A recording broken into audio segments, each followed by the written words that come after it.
You know what they say, the third time's is always the charm. I probably butchered that, but after doing this commentary 3 times and then having my don't know what happened crash, kind of ruined and burst my bubble. But honestly, that can go to the side for a second because I want to talk about something that's honestly pretty close to my heart. And what I honestly believe is what makes Call of Duty such a big series to a lot of people. And for a little background, I've been playing Call of Duty since 2010. I started with Black Ops 1, and a lot of people on YouTube have been playing since COD 4. But I was kind of in that middle generation of Call of Duty before it became oversaturated and that thing that everyone played. Call of Duty really didn't become this oversaturated thing until after Black Ops, where MW3 and Black Ops 2 were at the peak high for Call of Duty. And I came in that middle, and Black Ops at first I didn't like it.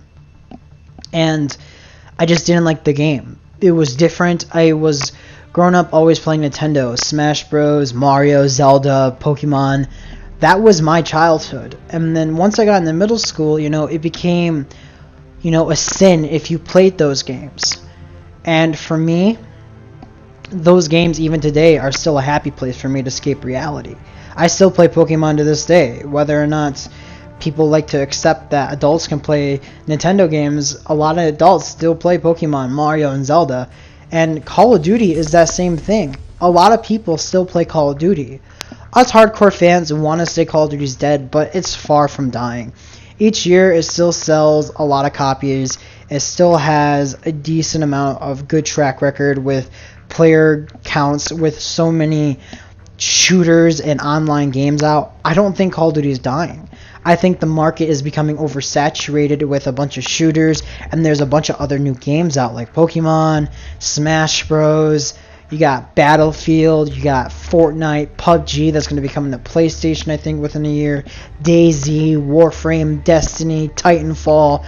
You just have so many titles, and Call of Duty is still, for being an old juggernaut like it is, excluding Battlefield 5, but it's still hanging up there. And this game franchise is far from dead.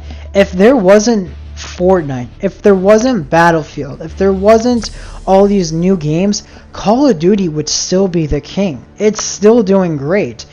But what it's not doing great is keeping us old veteran players. And to be honest, veteran players are those, in my opinion, that were before Modern Warfare 3. Before Call of Duty became this big mainstream thing. Black Ops at the end of it was when Call of Duty was starting to get its peak.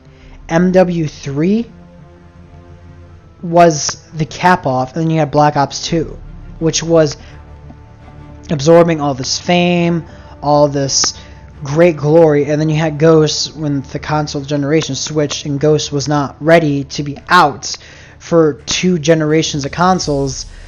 That kind of hindered what Call of Duty was at that point. It still sold great. It still sold more than Battlefield and all the main games at the time, but the way that Ghost was handled, people just went back to Black Ops 2 because there really wasn't any games on next gen, and even current gen players really didn't see the high cap, because why would you play Call of Duty Ghosts when you could play Black Ops 2? So then there also is that mindset. And I'm going to be honest, Call of Duty was there for me for my emotional sanity when I was in middle school, when I was in high school. I feel like everyone has that little thing that they just enjoy, that they just love. And when that thing to them that they hold precious isn't the way they want it. When I play Call of Duty, I want it to be like Black Ops was when I first played it. I want to be able to go onto an online game, play my first game, have so much fun and enjoy myself that I am escaping from the real world. When I played Black Ops 4, when I played Black Ops 3, when I played even World War II, I never got that. Black Ops 1 was that curly fry in your french fry basket that you got by accident. That's why I love this game, this franchise. But when I don't get that year in and year out, it honestly just becomes a nuisance that I'm paying for this game each year that I don't enjoy. And as Call of Duty fans, this is the reason why we're so angry, why we're so passionate, is because we want that same experience. That first Call of Duty you play will always be your favorites. Black Ops is a favorite to a lot of people because that's when a lot of people came in. Same with Modern Warfare 2. People who played COD 4 and World at War was right before Call of Duty started to become mainstream. Modern Warfare 2 and Black Ops is what took that game farther, and MW3 and Black Ops 2 was when everyone was coming at Call of Duty because that was the thing to do. And even if they remaster all the old Call of Duties, it will still never be the same. Because you'll never be able to relive those moments and memories. Because one, the community was different and younger back then. Two, the franchise wasn't as capitalistic as it is now, being controlled by stockholders who don't give a rat's ass what happens to the franchise as long as they get their money. And, you know, you just get sick and tired of playing the same game over and over. That doesn't meet your expectations. And honestly, Call of Duty's at that point where expectations, I honestly don't believe will ever be met again, like they were back in the day when you played your very first Call of Duty game.